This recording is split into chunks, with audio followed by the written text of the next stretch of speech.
तो आज तुम्हारा क्वेश्चन एनालिसिस है जो चैप्टर नंबर 4 है। ये मिर्जी वाला बुक है, ये देख लो। इसमें तुम्हें सारा ऑब्जेक्टिव दिया हुआ, मैं दोबारा फिर से बोल रहा हूँ, तुम इसे देख सकते हो। ये तुम्हारा चौथा नंबर ये टॉपिक है, तो यहाँ पे लिख लेता हूँ। देखो, open system analysis by first law theory तुम्हारा कराया हुआ है। System analysis by first law, इसका थ्योरी तुम्हारा करा हुआ है। तुम आराम से, तुम्हें पता भी लग जाएगा कि देखो, जैसे तुम करोगे न्यूमेरिकल तो तुम्हें पता लग जाएगा। देखो, थ्योरी में सारा कुछ समझ में अगर नहीं आ रहा तो कोई बात नहीं है, तुम्हें सारा समझ में आ जाएगा जब तुम न्यूमेरिकल करोगे, तुम्हें कोई दिक्कत नहीं होगा। जैसे फर्स्ट पहला ही क्वेश्चन है, तो क्या कहेगा तुम्हारा, an open system is one which, open system किसको बोलते हैं, क्लोजेस्ट यूनिवर्स, तुम्हें बताया हुआ पहले। अब देखो इसका तुम ऑप्शन पढ़ो। ए ऑप्शन क्या करा है, mass does not cross boundaries of the system through energy may do, ठीक है। नाइदर मास और nor energy crosses boundary of the system, both energy and mass crosses the boundary of system. Option C यहीं पे answer हो गया, क्योंकि open system किसको बोलते हैं, जिसमें बोथ क्या होना चाहिए, मास और एनर्जी दोनों ट्रांसफर होना चाहिए। जैसे तुम्हारा बताया हुआ था कि इंजन विद वॉल्व, समझ में आ गया इसका। अब देखो दूसरा, सेकंड नंबर क्या क्या है question, neglecting changes in potential and kinetic energy, the soft work during the steady flow process, steady flow process का ये वर्क डन तुमसे पूछ रहा है। सिंपल क्या होता है तुम्हारा, स्टडी फ्लो का क्या होता है तुम्हारा, वीडीपी वर्क डन तुम्हारा, वीडीपी ये भी तुम्हारा बताया हुआ है। देखो, पोटेंशियल काइनेटिक को तुम्हारा निगलेक्ट करना है एनर्जी को, और soft work during steady flow process, steady flow process का ये वर्क डन का फॉर्मूला ही होता है तुम्हारा वीडीपी, इंटीग्रेशन ऑफ वीडीपी, ठीक है। ये तो फॉर्मूला इसमें तुम्हें याद ही करना, और कोई उपाय तो है नहीं इसका। अब आगे देखो, control volume refer to, control volume किसे बोलते हैं, जिसमें रीजन फिक्स हो उसी को कंट्रोल वॉल्यूम बोलते हैं। अगर रीजन फिक्स नहीं है तो कंट्रोल कैसे, वॉल्यूम कंट्रोल होना चाहिए। तो ये ऑप्शन क्या हो जाएगा, fixed region in the space, ठीक है। Steam nozzle converted, steam nozzle क्या करता है तुम्हारा, देखो स्टीम नोजल तुम्हारा क्या करता है, काइनेटिक एनर्जी इनटू हीट, ये तो पहला ही गलत है। Heat energy into potential energy, नहीं करता भी नहीं है। पोटेंशियल एनर्जी हीट करता है कि नहीं करता है, ये भी नहीं करता है। Heat energy into kinetic energy, क्यों, क्योंकि तुम्हारे पास क्या होता है, स्टीम होता है यहाँ पे। जैसे तुम देख लो, ये तुम्हारा नोजल है किसमें, थर्मल पावर प्लांट में, यहाँ से तुम्हारा स्टीम एनर्जी आ रहा है, मतलब एनर्जी तुम्हारे यहाँ पे है। ये तुम्हारा क्या हुआ, यहाँ पे मान लो टरबाइन लगा हुआ है, ये समझ लो ऐसे टरबाइन, ये तुम्हारा टरबाइन लगा हुआ है, ये तुम्हारा यहाँ से जाएगा नोजल से स्टीम निकल कर यहाँ पे, इस पे क्या करेगा तुम्हारा, इसको एनर्जी देगा। तो नथिंग बट क्या करता है, ये जो हीट एनर्जी तुम्हारा आ गया, जो स्टीम के पास हीट है उन नोजल के थ्रू जाके और टरबाइन पे लगता है, तो क्या करता है, काइनेटिक एनर्जी भी कन्वर्ट करता है, समझिए। तो option D is correct. Following relation define the Gibbs free equation, Gibbs free equation किसको बोलते हैं, देखो ये चूंकि तुम्हारा सिंपल रख लो इसको, सिंपल इंथैल्पी से रिलेटेड है गिब्स इक्वेशन, ठीक है। सिंपल इसको तुम याद कर लेना। Following relation define the Gibbs free energy equation, simple, G equal to H minus T S, ठीक है, एच माइनस टी एस। यार जब भी इंथैल्पी की बात करते हैं ना, जैसे टीडीएस इक्वेशन में तुम देखे हो कि टीडीएस इक्वेशन में सेकंड टीडीएस इक्वेशन क्या तुम्हारा होता है, D H minus V D P, ये तुम्हारा बेसिकली सॉफ्ट वर्क हो गया। कब, जब तुम्हारा कंट्रोल वॉल्यूम होता है, कंट्रोल वॉल्यूम होता है, ठीक है। ये तुम्हारा चेंज इन एंथैल्पी हो गया, चेंज इन एंथैल्पी हो गया तुम्हारा ये बेसिकली। तो डी एच जहाँ भी होता है उसके बाद का साइन निगेटिव ही जनरली होता है। देखो, गिब्स फ्री इक्वेशन तुम्हारा क्या होता है, ये एनर्जी से रिलेटेड होता है, और ये तुम्हारा होता है एंथैल्पी। तो ये जी इक्वल टू क्या होता है, H minus T S. Steam flow nozzle ये कंसिडर एज दैट, हम ये मानते हैं कि जो स्टीम फ्लो जो नोजल होता है उसमें हम ये मानते होना भी चाहिए कि एडियाबेटिक होना चाहिए। एडियाबेटिक मतलब ये तुम्हारा कि जो हीट लॉस होना चाहिए सिस्टम से, मतलब नोजल ये सिस्टम अगर वहाँ पे हम देख रहे हैं तो वहाँ पे उसका जीरो होना चाहिए टोटल, ठीक है। एडियाबेटिक हो गया तुम्हारा, तो नोजल क्या मानते हैं, एडियाबेटिक मानते हैं। विच equation define the enthalpy of the system, ये देखो ये वाला 4.5 नंबर, ये ये फॉर्मूला है, ये याद रखना, G equal to H minus T S. और which equation define the enthalpy of the system, enthalpy of H, ये तुम्हारा हो गया U minus P by G, मतलब क्या करा है, इंथैल्पी ऑफ द सिस्टम क्या होगा, तो ये भी याद रखना। देखो 4.5 नंबर एक और 4.7 ये तुम्हारा पहले नहीं बताया हुआ है, लेकिन ये इसीलिए तो क्वेश्चन करा रहा हूँ। इससे तुम्हारा क्या होगा कि जो क्वेश्चन छूट रहा है, जो थ्योरी तुम्हारा छूट रहा है, तो तुम डायरेक्ट यहाँ से उसको याद कर सके। तो ये तुम्हारा क्या होता है, following relation defined the Gibbs free energy equation क्या होता है तुम्हारा, G = H - TS। और 4.7 में देखो विच equation define the enthalpy of the system, कुछ नहीं बस U - PV/J तुम्हारा होता है। अब देखो what is the velocity of, ये पूछ रहा है what is the velocity of steam at exit cross the vessel. देखो जो बोल रहा है ना metre, what is the velocity of the exit, इसका वेलोसिटी पूछ रहा है, तो हम यहाँ पे ड्रॉ करते हैं। देखो यहाँ पे सिंपल लिखते हैं, क्या है तुम्हारा 8 नंबर में, what is the velocity of steam at exit को V2 लिखते हैं, तो ये V2 निकालना है। Across the vessel which is perfectly insulated does not perform any work and undergo the drop of इतना किलो जूल पर केजी, मतलब तुम्हारा कितना डेलेज ड्रॉप है, डेलेज तुम्हारा क्या कितना kilo joule per KG from the entry and exit. तो formula तुम्हारा क्या बताया हुआ था, H1 + V1² / 2000 plus GZ1/1000 plus जो हीट था। अब उसके बाद सेकंड में क्या होगा तुम्हारा H2 + V2² / 2000 plus GZ2/1000 plus Q। ये ऐसा इसलिए किया हुआ कि किलो जूल में यहाँ पे वैल्यू तुम रख दो, ठीक है। अब देखो यहाँ पे बोला हुआ है क्या कि इंसुलेटेड है, Q खत्म हो गया, और तुम्हारा क्या करा, परफॉर्म एनी वर्क और did not perform any work, कोई वर्क भी कंडक्ट नहीं कर रहा है, ठीक है। और क्या कर रहा है तुम्हारा perfectly insulated not perform work undergo 0 में, और इस ये भी तुम्हारा नहीं दिया हुआ, ये सेम लेवल हो गया तो ये खत्म हो गया। अब देखो ये पूछ रहा है डेलिस तुम्हारा दिया हुआ, मतलब क्या हुआ, नोजल में इंथैल्पी पहले ज़्यादा होता है बाद में ज़्यादा, पहले ज़्यादा होता है, ठीक है। यहाँ तुम क्या कर सकते हो, और नोजल में एक और था, नोजल में जो वेलोसिटी हम पहले लेते हैं वो क्या करते हैं, नेग्लेक्ट करते हैं रिस्पेक्ट में, क्योंकि एरिया बहुत ज़्यादा होता है, वो A1 V1 होता है, एरिया बहुत ज़्यादा तो वेलोसिटी बहुत कम, तो पहला ये तुम्हारा 0 हो जाएगा। तो डेलेज जो हो जाएगा वो किसके बराबर हो जाएगा, V2² / 2000, ठीक है। डेलेज का वैल्यू तुम्हारा कितना 0.2 × 2000 = V2²। अब इसको तुम क्या करो, सॉल्व कर लो, तो तुम्हारा ये कितना हो जाएगा, ये 0 खत्म हो गया, यानी 400 = V2² रूट, यहाँ कर दो। यहाँ से ऑप्शन तुम्हारा कौन सा ऑप्शन करेक्ट हो जाएगा, 4.8 में नथिंग बट यहाँ से V2 का आंसर तुम्हारा आ जाएगा, कितना है तुम्हारा 20।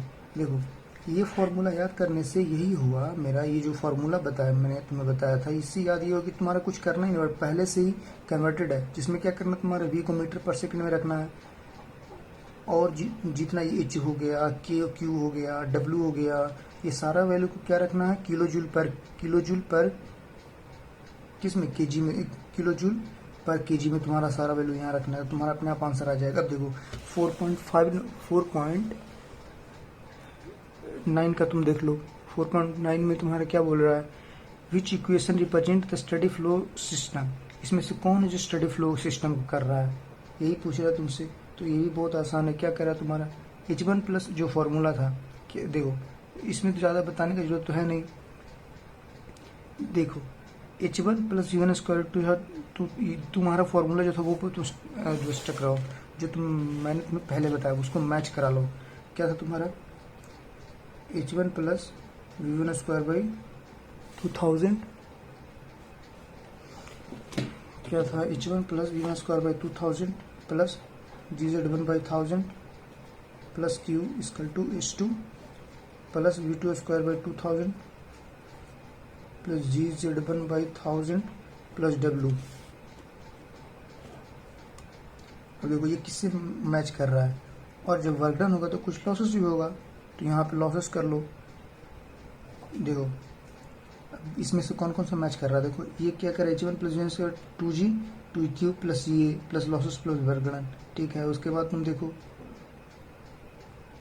और इसमें देखो मिसिंग क्या है, H नहीं है, इंथैल्पी दूसरे पर नहीं है, इसमें भी इंथैल्पी दूसरे पे नहीं है, इसमें इंथैल्पी दूसरे पे है, इसमें इंथैल्पी दूसरे पे है, लेकिन क्या कि इसमें नहीं लिया है, ये एंट्री पे क्या हीट नहीं लिया, Q को नहीं लिया, एनर्जी को नहीं लिया, जो Q हीट है।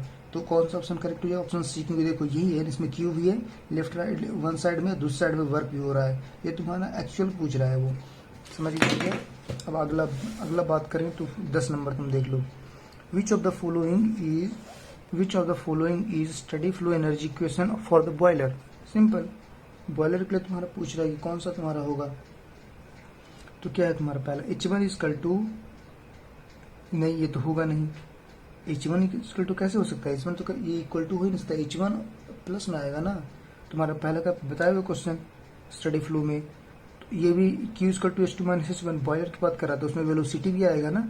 तो वेलोसिटी इसमें क्या है H1 प्लस V1 स्क्वायर 2। तुम ये सब नेगलेक्ट कर दो, G है ना जो अपना फॉर्मूला, जो बेसिक फॉर्मूला उस पर स्टक रहोगे, तुम्हारा लगभग सारा इस टाइप के क्वेश्चन बन जाएगा। तो H1 plus V1 square 2GJ plus Q equal to H2 plus V2 square 2GJ। तुम्हारा कौन सा ऑप्शन हो जाएगा, ओनली 3। ये तो क्वेश्चन होगा, ठीक है। अब देखो, what is the drop in enthalpy in kilo joule per KG for the steam, मतलब delta H vessel which is perfectly insulated and does not work, exit velocity is इतना मीटर पर सेकेंड। यही वाला formula जो तुम्हारा पहले का बताया हुआ था। तो ये फॉर्मूला तुम याद रखो, तुम्हारा लगभग सारा बन जाएगा। कौन सा, H1 plus V1 square by 2000 plus GZ1 by 1000 plus Q equal to H2 plus V2 square by 2000 plus GZ2 by 1000 plus W। ये तुम्हारा हो गया। अगर तुम ये वैल्यू को डाल रहे हो इसमें, तो तुम्हारा कुछ करना नहीं है। यहाँ पे तुम देखो, यहाँ पे अब इसमें से बहुत लोग पूछ रहा हो कि भाई इसमें तो यहाँ पे दिखा हुआ नहीं है कि तुम्हारा क्या है एंटी का वेलोसिटी। मैंने पहले ही बताया था, नोट में एक था कि तुम्हारा नोजल क्या होता है। नोजल ऐसे होता है, मतलब 1 और 2 पॉइंट की बात करते हैं तो यहाँ पे वेलोसिटी बहुत कम होता है, यहाँ पे वेलोसिटी बहुत ज़्यादा होता है। वहीं डिफ्यूजर की बात करते हैं, डिफ्यूजर तुम्हारा ये होता है, ये तो यहाँ पे 1 और 2 हो गया। तो इसमें एरिया तुम्हारा क्या होगा, यहाँ पे A1 is greater than the A2, तो वेलोसिटी क्या हो जाएगा, V1 is less than V2, क्योंकि फॉर्मूला क्या होता है A और V, ठीक है। वहीं इस डिफ्यूजर की बात करते हैं तो क्या होता है, A1 is less than A2, और वहीं V2 तुम्हारा क्या होता है, इसमें वेलोसिटी क्या होता है इसका कि क्या होता है तुम्हारा V2 is less than V1। ये तुम्हारा चलता है। तो यहाँ पे क्योंकि नोजल लिखा हुआ है, तो इसका मतलब हुआ कि इस पे जो तुम्हारा वेलोसिटी 1 पॉइंट पे होगा, वो तुम्हारा क्या होगा, बहुत कम होगा। 12 की बात करते हैं, which statement represent study flow energy equation for the boiler. ये क्वेश्चन यही क्वेश्चन है जो तुम्हारा ये बताया हुआ था, सेम क्वेश्चन है और कुछ नहीं है। देखो H1 plus V1 square 2G plus Q is 2। अब देखो किसी में वर्क डन नहीं दिया, कोई बात नहीं, लेकिन अगर तुम यहाँ देखोगे तो वेलोसिटी सब में है, वेलोसिटी तो होना ही चाहिए। तो यहाँ वेलोसिटी है प्लस Q, वर्क डन नहीं है तो नहीं है, तो ऑप्शन कौन होगा 12 का, ऑप्शन सी आंसर हो जाएगा। और कुछ अगर मान लो मैच नहीं कर रहा था, तुम्हें क्या करना है उसमें कि जो बेस्ट सुटेबल ऑप्शन है वो तुम्हें मार देना है वहाँ पे। अब general energy equation steady flow बताया वो तुम्हारा था, क्या था तुम्हारा, ये पीछे का भी क्वेश्चन, ये सभी क्वेश्चन तुम याद रखो ना, तुम्हारा लगभग सारा क्वेश्चन बन जाएगा। अब बोल रहे हो यार तुम कैसे बता रहे हो, यार मेरा टेक्निकल में SCJE में लगभग 85 90 तक की नंबर आ चुका है मेरा SSJE का। General equation for study flow energy, steady flow system. तो बात करते हैं, तो क्या है तुम्हारा ये वाला, देखो पहले ही क्वेश्चन बताया तो option C is correct. H1 plus V1 square 2000 plus GZ1 by 1000 plus Q square to H2 plus V2 square 2000 plus W plus losses. वो मैंने जो बताया फॉर्मूला वो रहोगे याद, वो अगर रहेगा याद तो तुम्हारा क्या उससे फायदा है कि सारा न्यूमेरिकली बन जाएगा बेसिक, और उससे सुटे जितना भी ऑप्शन में रहेगा उसका फॉर्मूला वो भी तुम्हारा बन जाएगा। अब जे वो कन्फ्यूज होना ही नहीं है, तुम्हारा जो है उस पर देख लो, मिला लो, उससे जो आ रहा है वही हो जाएगा तुम्हारा। विच equation which equation correctly represent the steady flow process where enthalpy, work and heat are in kilojoule per kg, velocity in meter per second and gravitational acceleration is in meter per second square। बस वही question तुम्हारा पूछ रहा है, तो देख लो, ये देखो सेम ही क्वेश्चन बताया था ना, किलो जूल पर के जी में रहा है तो नीचे 1000 से मल्टीप्लाई कर देते हैं। तो H1 plus V1 square 2000 plus GZ1 by 1000 plus DQ by M, nothing but क्या लिखा, फ्लो रेट दिया उसको डिस्चार्ज के रूप में। H2 plus C2 square by 2000 plus GZ2 by 1000 plus GW DM। तो ये तुम्हारे पहले से फॉर्मूला बताया हुआ। अभी 15 number, air at 1 bar and 40 degree centigrade flow into the evacuated tank, flow into the evacuated tank. Evacuated tank मतलब यहाँ पे लिखिएगा क्या, इवैक्यूएटेड टैंक है मतलब क्या हुआ, ये यहाँ पे प्रॉब्लम 0 आ जाएगा। इवैक्यूएटेड मतलब खाली टैंक। अभी रुक जाओ एक second. Until pressure tank is 1 bar, assume the process adiabatic and temperature is surrounding food, what is the final temperature of, लीजिए ये तो तुम्हारा बहुत आसान क्वेश्चन है। तुम्हारा यहाँ देख लो क्या लिखा हुआ है बेसिकली। जब हम 15 नंबर की बात करते हैं तो ये बहुत आसान है। क्या लिखा हुआ तुम्हारा एयर P1 तुम्हारा कितना दिया हुआ है 1 बार, मतलब क्या हुआ 10⁻³ किलो पास्कल। T1 तुम्हारा कितना हुआ 273 प्लस 40 डिग्री, तो कितना केल्विन में आ जाएगा।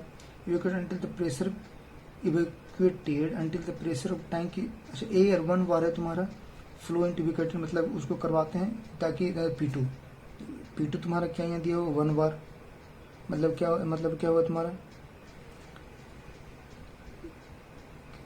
कितना तुम्हारा हो जाएगा 10⁻³ किलो होता है तुम्हारा, तो 10⁻² किलो पास्कल यहाँ पर आ जाएगा ना 1 बार। ये तुम्हारा क्या होगा देखो P1 P2 दोनों को सिंक करना है, तो ये कौन सा आइसोबारिक प्रोसेस हो जाएगा, क्या हो जाएगा आइसोबारिक प्रोसेस। लीजिए बहुत आसान है, मैं तुम्हें आंसर दिखाता हूँ क्योंकि बहुत आसान, तुम इसका खुद भी कर सकते हो, कोई बहुत बड़ी बात नहीं है। समझ में आ गया, तुम बहुत आसान से खुद से भी कर सकते हो, ऐसा कुछ है नहीं कि इसमें तुम्हें कुछ करना हो। देखो सिंपल, ये तुम्हारा लिखा हुआ है यहाँ पे, उतना करना ही नहीं है। तुम्हारा क्या होता है आइसोबैरिक में प्रेशर कांस्टेंट, ठीक है। और कुछ लिखा हुआ क्या, एयर देखो air is 1 bar charge before we got tank and 1 bar assume the process diabetic and temperature होने कितना, what is the final temperature. यहाँ पे देखो इवेक्यूएटेड लिखा है, इसका मतलब पता है क्या हुआ नॉन फ्लो। ये तुम्हारा एक तो तुम्हारा फ्लो प्रोसेस वाला था जिसमें तुम्हारा ये फॉर्मूला बताया हुआ था तुम्हारा, जैसे तो ओपन सिस्टम एनालिसिस की जब बात करते हैं तो उसमें तुम्हारा एक मैंने तुम्हें बताया था कि अगर ये flow process non flow process का फॉर्मूला होता है, ये जो मैंने भी तुम्हें बताया था क्या था H1 plus V1² by 2000 plus GZ1 by 1000 plus Q² S2 plus V2² by 2000 plus GZ2 by 1000 plus W। ये तुम्हारे किसके लिए था, तुम्हारा कांस्टेंट जब फ्लो है, यूनिफॉर्म फ्लो है, यूनिफॉर्म फ्लो है। और नॉन यूनिफॉर्म हो रहा है तुम्हारा, नॉन यूनिफॉर्म, तो मैंने बताया था कि तुम्हारा T2 सिर्फ निकालने के लिए बोला तो कुछ नहीं कर गामा इंटू T1 मल्टीप्लाई कर दोगे, यही होता है। अब देखो air tank 1 bar flow and evacuated tank, मतलब फ्लो एंड इवेक्यूएट, ये तुम्हारा नॉन फ्लो प्रोसेस हो गया ना, तुम्हारा यूनिफॉर्म नहीं है, नॉन यूनिफॉर्म प्रोसेस हो गया। इवेक्यूएटेड टैंक अंटिल द प्रेशर इतना, नॉन यूनिफॉर्म प्रोसेस हो गया ना तुम्हारा। तो नॉन यूनिफॉर्म का तुम्हारा टेम्परेचर तो बताया हुआ था कि T2 equal to gamma into T1 लिखते हैं, तो सिंपल यहाँ पे T1 तुम निकाल लोगे आराम से। T1 जैसे तुम्हारा दिया हुआ है क्या कि 40 प्लस 273 केल्विन में लिख दोगे, गामा इन नथिंग एयर है तो 1.4 हो जाएगा, तो T2 का वैल्यू क्या हो जाएगा तुम्हारा 1.4 इंटू 40 प्लस 273, ये तुम्हारा आंसर निकल के आ जाएगा। अब देखो विच इक्वेशन करेगा रिप्रेजेंट, देखो स्टडी फ्लो एनर्जी इक्वेशन, ये स्टडी फ्लो के लिए है ना, ये तो नॉन यूनिफॉर्म मतलब अनस्टडी के लिए तुम्हारा, अनस्टडी के लिए ये तुम्हारा यहाँ लिखा हुआ इवेक्यूएटेड टैंक, ये इंपॉर्टेंट क्वेश्चन है, ये वर्ड का ध्यान रखना। ये भी तुम्हारा बताया हुआ है कि क्या होगा 16 नंबर, तो 16 नंबर में तुम्हारा ऑप्शन ए इज करेक्ट हो जाएगा। तो यहाँ पे तुम्हारा ये बहुत छोटा लेक्चर है क्योंकि इसका क्वेश्चन बहुत पहले ये ऐड नहीं था। देखो 2010 में बहुत कम एक क्वेश्चन आया, 13 में, 17 में तुम्हारा क्वेश्चन आया है और 18 में भी आ गया क्वेश्चन, तो इससे डायरेक्टली 2-3 क्वेश्चन हर एक से आ जाता है। तो तुम एक काम करो, आज के लिए ये वाला टॉपिक इतना ही रखता हूँ, बाकी अगली बार मिलते हैं।